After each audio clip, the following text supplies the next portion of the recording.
this morning, Lee Rainey gave us a good foundation of the research that his organization has been doing on the current state of internet use and some unique ways that people were using it, especially younger people who are going to be college students with us in the next few years.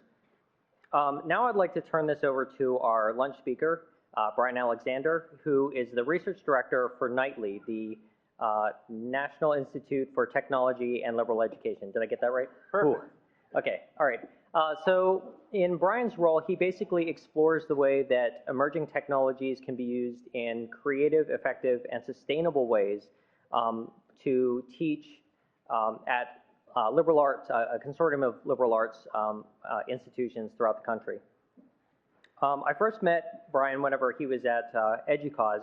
There was a special forum on mobile learning. And I feel like I'm pretty good with technology and everything, but what Bryan was showing was completely blowing me away. He was talking about smart mobs and geotagging, digital storytelling using things like Flickr. And I was just really impressed and thought that that would be a really a great asset to expose to the Penn State community, because he's not talking about frequencies or hardware or what XML tag is going to get you to where you want to go. He's talking about real stories, real teaching moments.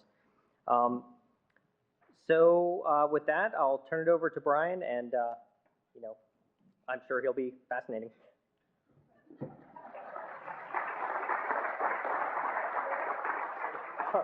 I better be. Is this loud enough? I was kind of hoping that everyone would just fall backwards. Whoa, it's too loud. All right. Thank you very much for that insidious introduction. I'm very glad to be here, and not just because there's still snow where I live. I'm very glad to see all these people here, not just because there are so many Twitterites. I'm kind of stunned to see so many people tweeting away. I'm going to quickly run through a whole bunch of topics, but because this is after lunch and that kind of post-carbohydrate coma is starting to settle in, I'll show you a movie first. And what I'm showing you is totally unremarkable.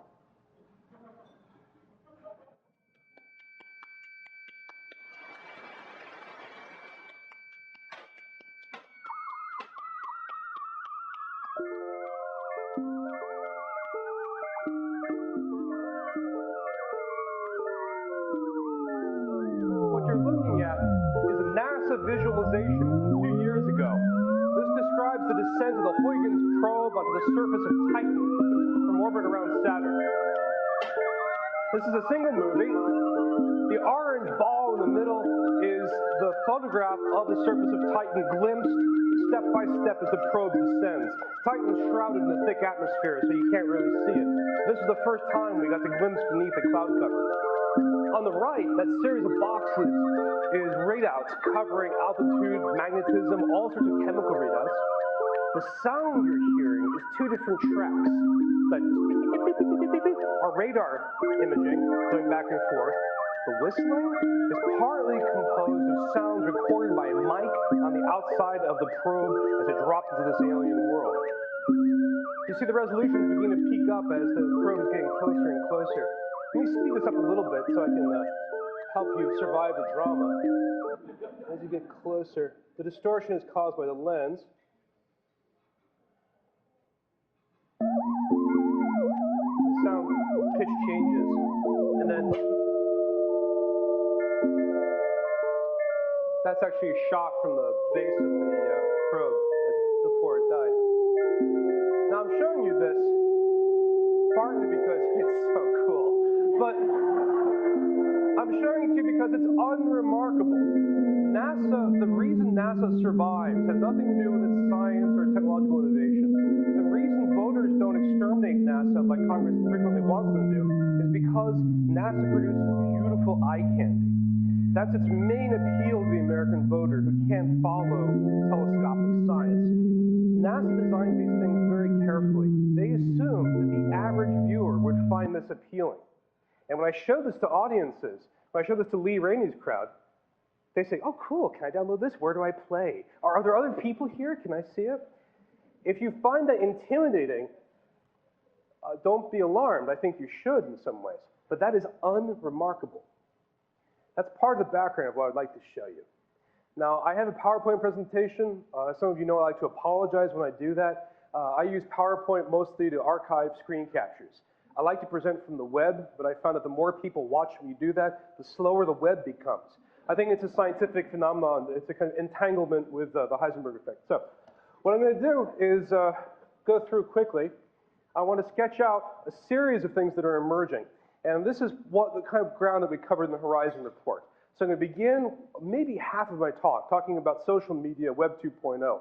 The reason is that's more fully developed than any of these. And we can learn a lot of lessons from that, which we apply to other fields.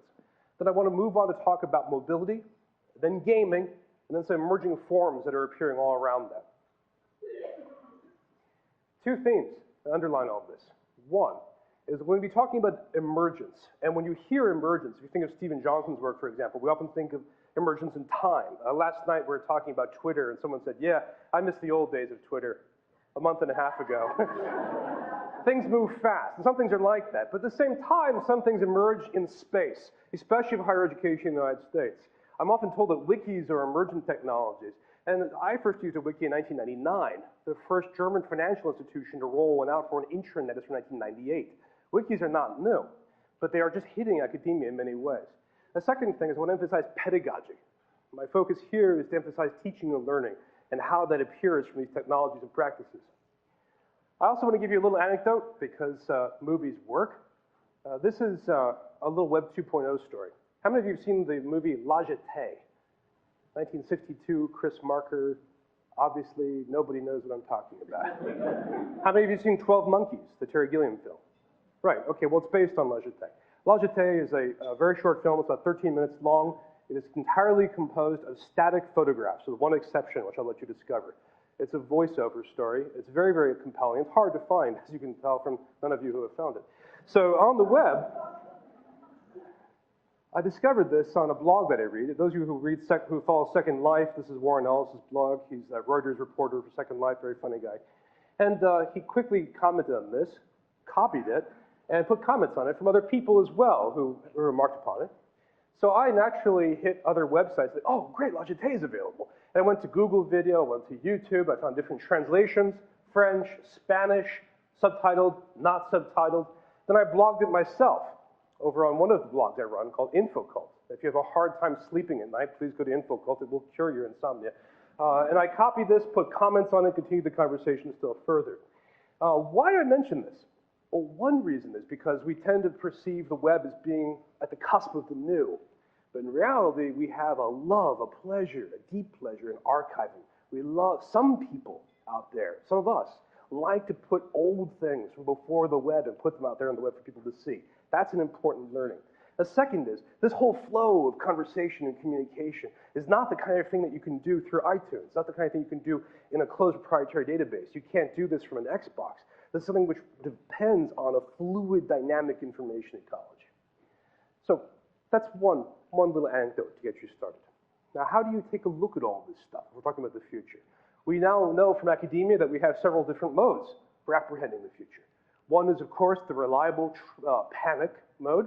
We're very good at that. We've practiced that for some time. We can also trust vendors who will give us things, and that is occasionally reliable. That's a strategy that's pretty popular.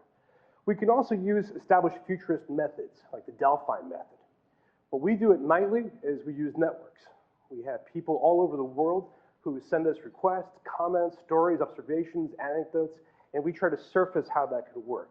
I'd like to submit to you that that kind of network approach is a good way for understanding a world of networks. I want to compare how we can do that approach by looking at gaming and Web 2.0 together. Quick show of hands, how many of you guys are computer gamers? Look around the room. Look at how few hands have actually gone up. And those who do are proud. Oh, I'm a gamer. I admit it. Don't laugh at me. Gaming is still something of a stigma, even though it's quite large. If I ask how many of you play computer games or have played computer games, all the hands would go up because everybody has been afflicted with Tetris, Snood, Minesweeper, and so on. When we take a look at Web 2.0 in gaming, they're actually kind of similar from us in academia. These are huge worlds, billion-dollar industries, planet-spanning, developing every day in rapid ways. They're also worlds that get badly covered. If you read the Chronicle of Higher Education, some of us joke that it is the internet threat or menace, School of Reporting. It just is very, very intent on giving us bad coverage of technology. In fact, it's very easy to find coverage in CNN or mainstream media elsewhere that emphasizes scary things. Dana Boyd, for example, has observed that while most print media like to emphasize predators on MySpace, it turns out that it is more difficult to be a predator on MySpace than almost any other environment on the surface of the earth. On top of it, wikis, blogs, Second Life, to mention any of these, risks being seen as not very serious. The names are silly. In academia, we don't like the word game. We use game as a metaphor for something frivolous, childlike. We can do some different approaches to projects that are out there right now. I'm going to come back to these as we go. I'm going to quickly leap into Web 2.0. And for those of you who are familiar with it, please nod like you know what I'm talking about. This is going to be, I want to cover some basic ground and pull out a few features. The term itself is so controversial, it is universally established. Everyone likes to use it, and no one has replaced it. You can tear it apart in a few different ways, and I want to pull out a few elements that would be useful for you today. One is that we used to say social software. And the reason we said social software is because our persistent school of thought that argues that computing is antisocial. And that goes back to science fiction and pop culture in the 40s through the 60s. And you have to say social software in order to emphasize the fact that people keep using this stuff to talk to each other. That was replaced or subsumed under Web 2.0. It also says that the web has a history, that we have a decade of practice. Instructional technologists know that most of the world likes to assume the web was born yesterday, invented now, and there's nothing we can learn from the past. The term Web 2.0 summons up that history. One piece. Web 2.0 is about micro-content. If you ever authored an entire page in HTML or Dreamweaver or Arachnophilia, Web 2.0 is a lot easier. Micro-content is a sentence that you add to a wiki, a blog post, a photo you upload to Flickr, a tweet in Twitter, small pieces of content. It's also authored by multiple people. Now, that's true of Web 1.0, which is to say, everything on the web. But if you look at the CNN homepage, there's a banner authored by somebody, a menu authored by somebody else, content written by somebody else in Atlanta. But Web 2.0 emphasizes this as a kind of default state. And when I was first giving a talk about this from a wiki, at the top there you can see my notes. And at the bottom, someone edited the page as I was speaking and added a really nice series of anecdotes and examples, which is very nice, and I've used that ever since. Another feature of Web 2.0 is that descriptively and prescriptively we say that it's very open, based on open content. So I can look at this Peeps blog. Does anyone else here read this? I know you all read 17th century literature daily, so this is not entirely new. This is a diary of a British functionary in London from the 1660s. Fascinating fellow, hung out with a very broke, sex-crazed, and scientifically oriented king, writes about his wife, his mistress, and his other mistress, and London burns down, gets hit by a plague, and worst of all, they lose a war to the Dutch. It's a fascinating period, and it's almost unteachable. But a London programmer published it as a blog, with, on every calendar day, an entry from the calendar day in 1660-something, so you can follow it along. But you can only do this because it's open. No password required, no login, no purchase. And as a result, when you combine that open access to micro-content and social software, you get distributed conversations. People post all over the Peeps blog, for example, devotees of London geography, English teachers, first-time readers, people simply randomly hitting the blog. And the other people blog about this elsewhere, leading to conversations rippling across the blogosphere. Another part of Web 2.0 are data mashups, where you simply combine data streams from two or more sources. And here, this is a combination putting Flickr to Google Images, or Google Maps. Tim O'Reilly wrote the term up and afflicted us with many side effects. And one is he declared that Web 2.0 was in perpetual beta. I don't think that was true then, but every developer has said, oh, thanks, Tim, I'm in beta forever. And so everything, Web 2.0 is perpetually in beta. Enterprises are built on beta solutions now. But one key feature about that is Web 2.0 projects tend to be fluid. They're not re-released in a huge, overdetermined way. They tend to tweak, merge, and adjust day by day. The technology behind Web 2.0, some insist it's Ajax. That's not true. It's also offered by Flash. But with the mashups and with open content, you can build things on top of it. Let me see a quick show of hands for the sleep deprived. How many of you use Pandora? Oh, yeah. The rest of you, don't do this. Do not do this. This is like saying, here, crack cocaine. Try some, it's free.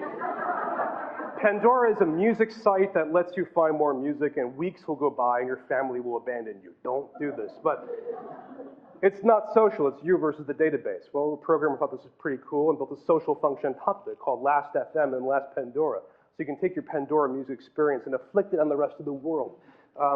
The key point is you can develop something, which you can't do with somebody else's page in a Web 1.0 way. Examples and projects I'm sure some of you are familiar with, but I want to put them out here just so you can see how far this world has gone. The Web 2.0 is not just a fad. The wiki platform, of course. A few things about that without going into detail, and I can at the end come back if you guys are curious. One feature about wikis that's really interesting and surprising is they are textually productive. They tend to reward people making more stuff. This is a study from IBM showing that Wikipedia entries kept growing quantitatively even when participants had every incentive to edit against them. This is from Wikinews, which is based on the South Korean Obay News, a wiki-based project where participants add, contribute wiki articles, edit wiki articles in order to make news stories. Obay News is now a first-ranked news source in South Korea. Wikinews is actually pretty reliable. Second chunk of Web 2.0 would be the blogosphere. Let's see, how many of you currently maintain blogs? Oh, amazing, amazing. Please let me indulge in a personal moment. 5 years ago when I would ask about blogs, people would ask me if I had a speech disorder, or a technologist would say, server logs? They're very interesting. No, blogs, this is brand new in many ways, but they've become enormous. A blog is a website that consists of micro-content arranged in reverse chronological order. Each chunk of content can be addressed, linked to, dealt with. They support distributed conversations of all kinds, and it's big. When I try to convince academics that blogs matter, I used to point to Toonzine, the first blogger in Tunisia, who was arrested, tortured, and executed for his blog. That usually depresses people. They say, oh, I don't want to do that. Let me try another argument. Technorati now says there are about 70 million live blogs in the world. And the charts all look like this. Now, the big worry is, will the human race become the blogosphere in a decade? Or will this merely become something small in scope, like, say, the novel? It's an enormous field of content created by users. The diversity of blogs is huge, almost indescribable. Every topic you can find a blog for right now. There are other Web 2.0 style projects. I just want to touch on a couple of them and then move on to another topic. But Flickr is a pretty popular one for social photo sharing. Again, you have micro-content, social software, open content. And Flickr is enormous. If you join Flickr and you're a US citizen, please welcome to the minority. 3/4 of Flickrites are not from the US. Think about academic content and digital images. Think about what a global world that is and how not using it is a different choice. It's searchable by tags, which we'll talk about in a minute. The key thing here, architecturally, is what I think Ton Zylstra hit on best, that if you have social software, if you have objects that people want to look at, what you've done is create an architecture based on the social interaction with the objects. Zylstra refers to this as a kind of triangle with you, your digital object, and somebody else in the world who's interested. That's a profoundly different way of organizing software than we've done in higher education. Now, the tags, Lee mentioned earlier this morning, where you can tag objects as you go. These have become very popular. They led to a movement for describing metadata called folksonomies. And these are still very controversial, but there are quite a few projects. A folksonomy is when you tag your own content. So you might remember back in the old days when you had print photographs. I love saying that. I showed it in Thematics to my daughter, and she thought, wow, what a cool thing. When will they make this? Well, in the 20th century, you've heard of that, I'm sure. But in the back of a photograph, you would write a note about where you were. I was in Ireland, here, drinking too much, or whatever. You could take all those tags, and you can then manipulate them digitally. This is useful for all sorts of things. For a person, you can use this to search your own stuff. You can find out something about you. That haze of tags there is unreadable at first glance, but when you run your eyes across it, you actually get a sense of what that person is about. For a community, you can have people tag in order to generate a lexicon or an ontology of words and interests that they're interested in. You can then use this to surface attitudes that are beneath the surface to try to understand what a community is thinking about. People use this in knowledge management and corporations and the government all the time. This is an example from a museum project. Here's an example from pen tags you're probably all familiar with, a library project at the University of Pennsylvania in order to use tags to take a look at books as well as the web itself. RSS is the most famous and, I'm afraid, the most frustrating Web 2.0 technology. The reason it's the most frustrating is because it's a geek-only technology. If you try to use RSS and you're not a geek, you will be punished. You'll be punished by XML or by boredom. If you don't know what I mean by XML, see what I mean? And if you don't know what I mean by boredom, I can introduce you to some sources. RSS, however, once you get past the geekery, and I can get anybody past it in 5 minutes, will make your life easier. It lets you read the web in a more efficient, flexible way. All of this is the only way I think that you can get at MySpace and Facebook. You need to understand the micro-content, understand why people are online on Facebook all the time, because they're constantly twisting it. They're constantly checking that picture, tagging this, putting a comment on someone else's page. And if you know that the social object is the person, now you begin to see why this is innovative and interesting.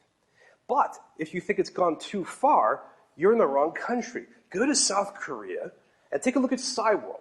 Well, right now, the population using Cyworld in South Korea is approaching 1/2 of South Korea. Not teenagers, but people living in South Korea. That's pretty widespread. If you're a news junkie, you can take in your news through Web 2.0, which generates commentary as you go. And this is how you can talk about rich media. This is the first podcaster. If you don't recognize him, shame on you. But podcasting comes about in an attempt to try to take Web 2.0 and expand into audio. There were a few attempts to do this before it took off. Audio blogging, phone blogging. None of them really, really worked.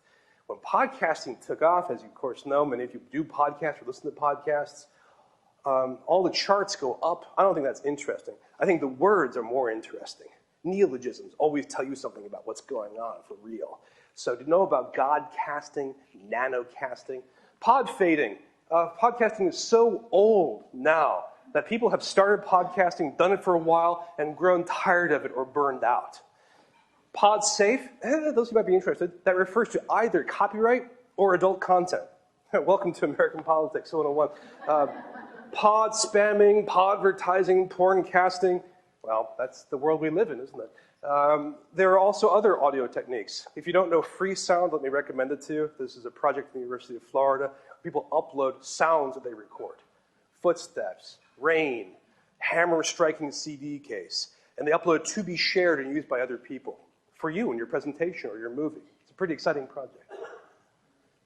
This is how you get at Web 2.0 video. This is how you have to understand YouTube. It's not just about that left part of the screen. It's also about all the tags and everything else that goes alongside it. Here. I don't think I can explain it fully. I think I might need an assistant to help me explain. See, when you take a look at this interface, you'll see a bunch of these, where on the right you have all the social. Oh, I'm slowing down the web by touching it. I told you this would happen. Well, if that's going to... Wait, can it be? What I am... Hang on a second. This is a podcaster of great academic heft, and you should listen carefully to this and take notes. There will be a quiz. Ninja, he's ninja, she is ninja too. I am ninja, we are ninja, but I believe that you are ninja too. Hiya! Ask a Ninja special delivery.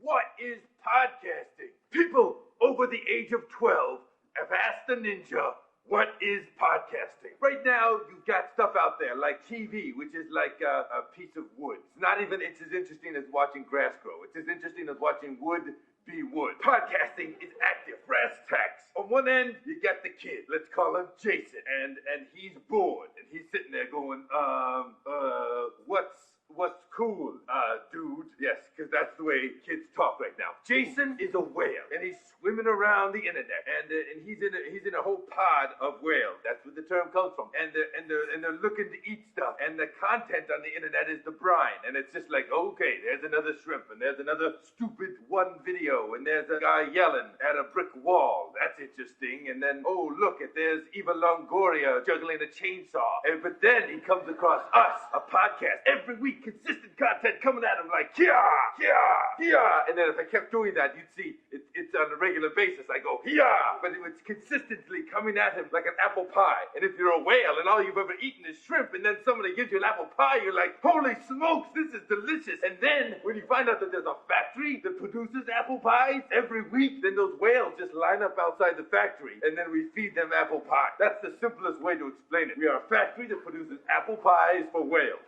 I look forward to feeding you apple pie soon. That doesn't sound threatening at all, does it? I mean, I guess I'm really done, but that's Ask a Ninja, and if you haven't watched it, you should. It's an example of something that we don't have a good term for. Video blogging, vlogging. There's actually an award called the Vloggy, and it really does sound like you're talking about Dracula instead. But video blogs are increasingly popular. The reason they're not as big as podcasting is because they are much harder to do, as anyone who's made video knows. But they are popular. In fact, I used to talk about Rocket Boom, and Amanda Congdon started the video blog, already got fired, and is now working for a major news agency. All this is pedagogical. All this has pedagogical impact, and we have case stories or cases of people trying it out for the first time. A lot of Web 2.0 technologies pick up Web 1.0 pedagogies that we already know about. Here's the list. I don't like to read PowerPoint slides out loud to people, but you can see most of these are pedagogies that we know. Web 2.0 makes a lot of these easier.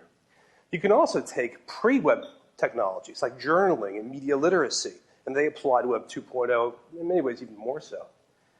Course management systems, you use Angel here. Some of the other ones like Moodle, Sakai, Blackboard, WebCT, often are starting to look at Web 2.0 technologies. Moodle, for example, has a wiki built in.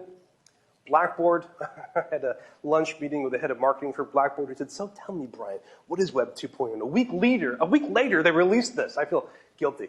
Blackboard Beyond is our attempt to do Web 2.0. They bought the domain scholar.com, which is a kind of social bookmarking system for people using Blackboard. There are other principles that you can derive from this that are unique to Web 2.0, and here are a couple. Distributed conversation has all sorts of pedagogical needs. When you have a student who's entering into a global conversation, that's different than having them participate in a single discussion board behind a firewall. Collaborative writing, wikis, and blogs are very different tools for collaborative writing, very powerful ones. Object-oriented discussion is when you take an object, like this photo here, this is used by a professor at the Fashion Institute of Technology in New York, and you hang discussion threads from it. This is very basic pedagogy for images. You can do that with sounds and video. Web 2.0 has a few principles with it. It's easier to make Web 2.0 projects than most Web 1.0. It's easier to personalize. Lee talked about the net generation that's already accustomed to this in many ways, and I don't need to repeat it. It's an enormously influential study that Lee helped shepherd. I would add this comment from a writing instructor. We're worried about digital technologies versus reading, digital technologies versus writing. It's important to realize that these digital technologies are often about reading and writing. Kathleen Yancey observes, students are making all this stuff and no one is making them do it. I'm going to pop on ahead and skim through here. Pause on one detail. American culture invented the idea of the public intellectual. That's because America invented the idea of restraining the intellectual. So it became notable when the intellectuals came out and spoke to humans in public. That idea goes back to the 1920s. Every generation or so we go through a cycle of celebrating them, denigrating them, wishing they were back, making some new ones. Podcasting and blogging has brought that back. That's not pedagogical as such, but it is a research affordance. Some of the most widely read bloggers are, of course, academics. There are problems with Web 2.0 pedagogy. I'm going to skip that slide. If you're curious, we can come back to it, but I'm conscious of time. Mobile phones. Well, they take all of Web 2.0 affordances and make them even more. They take everything that we know about Web 2.0 and make it ambient. So if we have ubiquitous computing, if you have always-on access, so those of you who are using your Pocket PC or your cell phone or your laptop to access the computer like those Mac guys there right now, you're beginning to have more access to editing wikis, to blogging as you go. Another feature is that it accelerates all this transformation. I mean, wikis are pretty good. Twitter is great, and you can edit it from your cell phone. You have more opportunities to Twitter than you normally did. So the pace of change, the development, the audience grows. And on top of that, if you're mobile and have wireless, you can annotate the world. There's a term for this from MIT and the Department of Defense that is ugly, but we still use it, called augmented reality.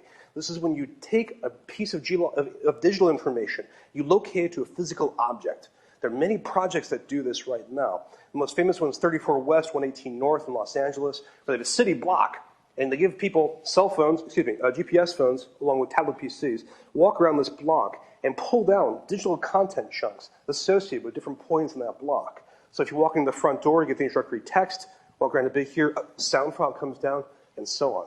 That's something that's new. We have a weak form of this with Google Maps. Those of you who have built any kind of virtual reality, you can use that kind of thing here. But with mobility, you can actually annotate the world as you go by, which is, to say revolutionary is something of an understatement. There's more to it, but this is one, I don't mean to be too referential here, but every presentation in mobile technology has a slide like this. And the reason is because device convergence has not happened. Quite the opposite has happened. We have device exfoliation. We have multiple devices. We tend to use them for one thing only. Except in the US. The rest of the world has gone off and discovered the cell phone. The US has buried it. The rest of the world is convinced the cell phone is a powerful computing tool. There are businesses around the world that use the cell phone. There are books about that. I helped edit Howard Rheingold's Smart Mobs out there in the lobby. Buy it now, it's a good copy. But one of the things he observed was that there's social transformations that happen. Social movements were enabled by mobile computing, except in the US. Media capture, media production enabled by cell phone, except in the US. We use the phone for yakking. We tend not to use it for text, for photography, for video. Think about Lee's chart with the two columns. We have devices that can do these things, and we tend not to use them. Even the capacities are poor. You get better hardware and software for phones in North Africa than you do in the United States, not to mention coverage. This is one example here. London bombings. The best photography of the event came from British citizens going through London with their cell phones, uploading them to the BBC. The BBC reconfigured itself so that it could publish these photos as you went. Imagine doing this in the US. We simply wouldn't. There are pedagogies that emerge from that. And the US, in the second world of mobile computing, we're beginning slowly, step by step, to come closer to them. So I want to show you a few of them in this kindergarten level, so that maybe next year when we're in third grade, you begin to see how they grow. You can pull down information anywhere. That might not seem very sexy or obvious until you've had to settle a bet in a bar, which has been, by the way, the source of a wonderful Swedish genomics project. Information on demand when you're walking across a quad, when you're in a movie theater, being able to pull down Google or the Internet Movie Database, that's very powerful. Your time usage changes. When does the student working day begin? 10 p.m.? People are seriously considering, when be 11 p.m.? It's a serious issue. You can change time when you have mobile devices because you can carry it around and work in different time areas as you move around. These are a few of the other pedagogies that I'm sure you might be familiar with. The personal intimacy with units, though, I do want to emphasize. If you give someone a mobile device and they carry it with them close to their body, and you ask them to write, they are more likely to write a personal subject than if you give them a laptop computer or a desktop computer. It's kind of obvious when you think about it. If you're going to a computer lab, you're not as likely to write about your sweetheart or about your first kiss, where everyone else can see it. But if it's, your pocket PC, where you can carry it around, it's a little different. And that changes pedagogy when you ask students to write. And it starts to change the way they approach digital material. There are some new forms of pedagogy beginning to appear. Mostly you have to look to Japan, South Korea, France to get examples of it. Scandinavia is especially good. The World Economic Forum rated Denmark as the most technologically sophisticated country in the world, and that's one reason because they have such good wireless. But you can see some cases in the US too. This is a project from John Schott at Carleton College in the Midwest, where he had a bunch of media students go on a road trip to examine media production facilities, New York, Hollywood, Berlin, gave them laptops in order to capture media as they went and blog about it, and then annotate in full Web 2.0 style. So their parents could follow them as they went, and people at these different installations could see this crowd coming, respond to it, and blog as they went, and you could follow the whole process from the outside. It's a form of public social journaling. Gaming. Well, I saw the hands that went up, so I know my task here is kind of daunting. There's a lot to cover, but I want to step at a meta level. How can you talk about gaming in higher education? Why? Let me give you a few serious, sober reasons that don't involve fun. One is, gaming is like film or print now in terms of its ubiquity around the world. It is too big. It is not for teenage boys in New Jersey. It is for the elderly, men, women, girls, boys. It's an enormous cultural presence. That alone makes it worth looking at. A second, remember that NASA video I showed you? They wouldn't have made that without games being so popular. The interfaces of basic technology are beginning to change. Watch CNN or Fox News' TV layout, and you'll see the number of buttons begin to increase. Gaming is driving that in part. We're also using gaming to create content. How many of you know what machinima is? Those hands. Watch these people. They're dangerous. Machinima refers to videos created by computer games. Not by the game themselves, but by somebody using a computer game to produce three-dimensional images. I can show you a clip if we have time at the end. The most famous example is a comedy show called Red vs. Blue, created using the Halo game. Some of you may remember the French riots of a year and a half ago. A 16-year-old created a 30-minute French political film in one day using a video game called The Movies. This is a different production platform. There are a few other issues as well. If gaming is this big, it's part of the information ecology. It's part of the media. Then we need to study it when we teach students how to perceive media. It's worth studying. There are conferences, scholarly books, scholarly articles, classes, programs. That's another feature of it. And on top of it, the pedagogy. Gaming has all sorts of pedagogical handles and affordances to it. Moreover, it's not easy. Here are a few of the problems you might want to think about. The violence issue is overrated and overstated, but it's nevertheless an important one. The size of players, the Matrix Online was considered a failure because it had only 1 million players. That's pretty small. World of Warcraft, 8 million. This is why people obsess over the numbers in Second Life, which looks like it has about 100 to 200,000. These are very large projects. Henry Jenkins at MIT thinks that gaming is an instance of what he calls transmedia storytelling. When people have a story that occurs across multiple devices and media. You see a film, you then play the game, and then read the novel. On top of that, gaming addresses all sorts of topics. There are current events games, there are war games, economics games, sleeping games, dating games, political arguments, religious games, and literary games. And gaming is rapidly becoming something as widespread as, say, poetry in terms of topics. Now, there's an intersection of Web 2.0. Not much of one, because most gaming is too big. It's macro content, not micro content. But there are some connections. One is people love to use social media to talk about games. If you go through YouTube, you'll see video after video of people playing World of Warcraft or Line Rider or something else. Plus, they like to talk about their experiences. Game developers write up their experiences. And in some of the games, you can make micro content, which you can then share. So in Second Life, one of the reasons for its popularity is because in there, you can create an object in 1 minute and share it with people in Second Life. Second Life itself has grown 2 major types of pedagogical use. And you'll see these if you go through Second Life. I can give you a tour if you want. But you'll see these begin to grow as long as Second Life is around. One is good old-fashioned virtual reality. Back to the early 1990s, producing 3-dimensional objects. A Rome from the 1st century, Chinese house from the 1600s. We've got all of that. The second, and this is the creepy one, if I can pick on you for a second, even though you don't have a beard. Linden Labs calls this emotional bandwidth. If you're on a chat room, those of you who are, or an instant message or email, and you want to tell somebody you're joking, how do you do that? What? LOL, laughing out loud, smiley, I am joking, I'm serious, whatever you like, right? JK for joke. Well, we'll get there, In Second Life, you have other options for it. So the Second Life people, the Linden Labs company thinks that you should be able to watch people's expressions and their body language. That is true, but also this works. If you tell me something, and I do this, what's your immediate response? I don't like what he's saying. If you watch avatars move around Second Life without thinking about it, without doing immediate criticism, you'll see that people respond emotionally. If he walks away from me, I feel sad. What do I do? Unless I want him to go away. Oh, success, I've done it. Emotional bandwidth is part of the affordance of Second Life. In fact, if you watch closely, watch your avatar. It does things that you don't ask it to do. And it's kind of fun because it usually looks bored or flirtatious. And you're there typing away, and somebody else, you're typing at that avatar, and they're doing the same kind of thing. And they're, scratching. And your avatar is flirting with their avatar. You're trying to have a serious conversation. So this four-way conversation. But the fact that that can work shows there's kind of an emotional hook. So you should think about Second Life as something like halfway between video conferencing and instant message.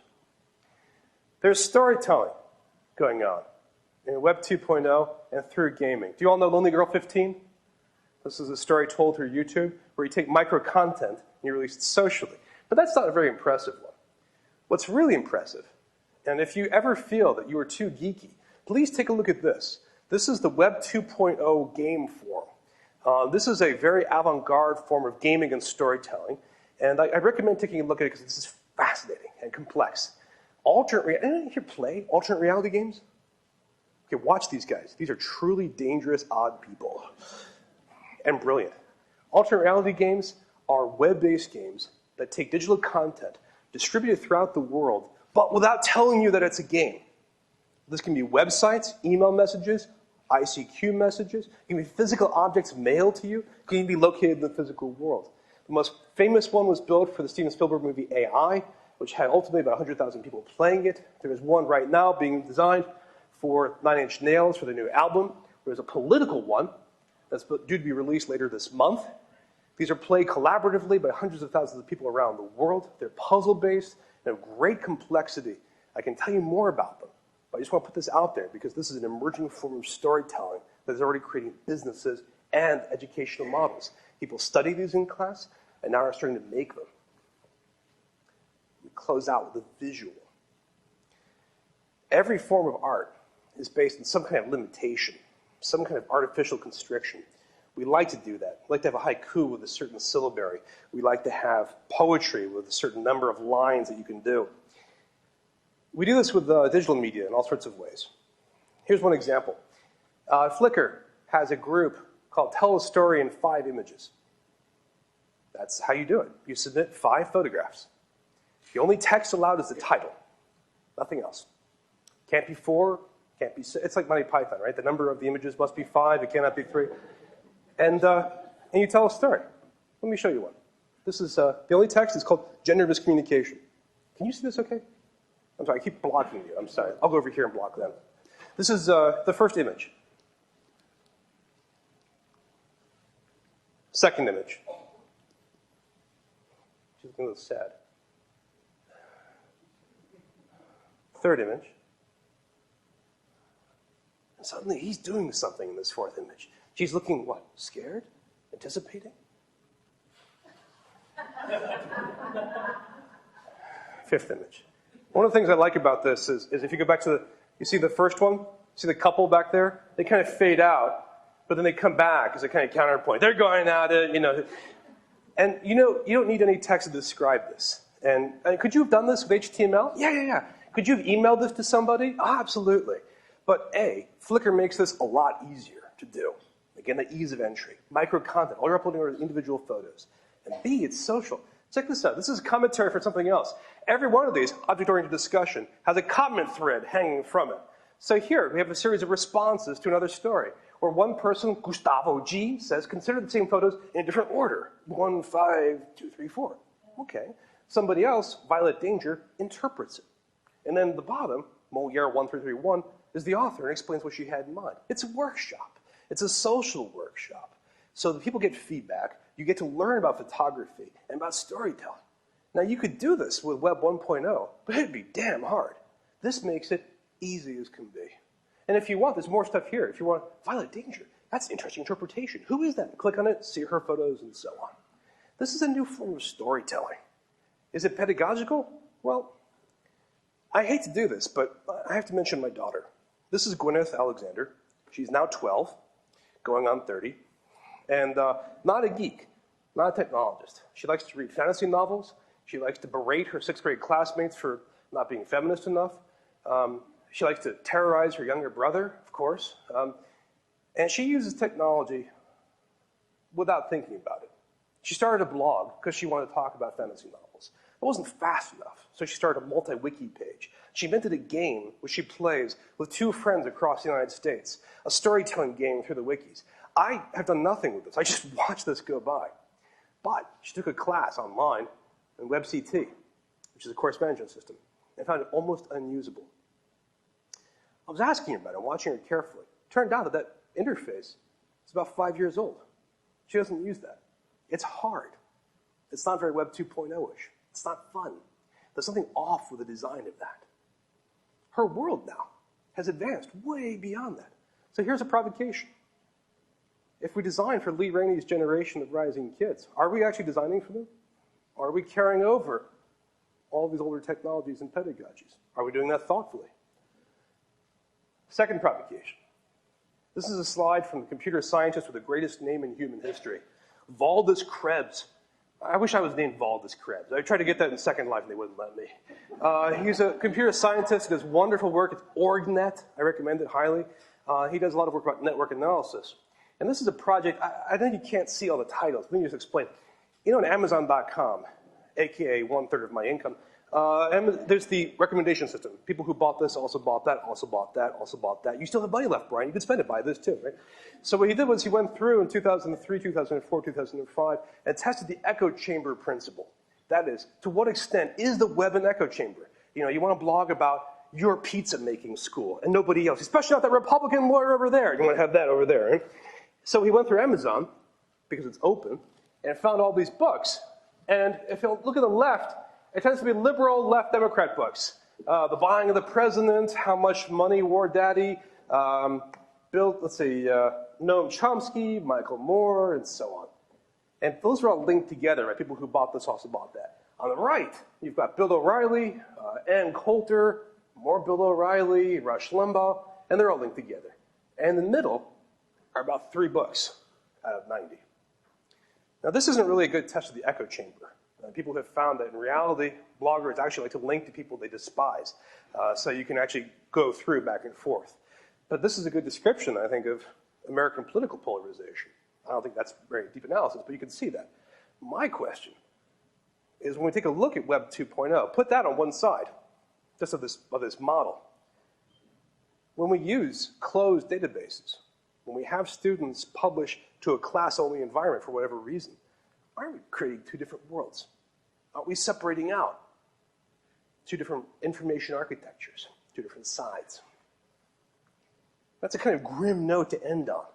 And I don't mean to end on a grim note.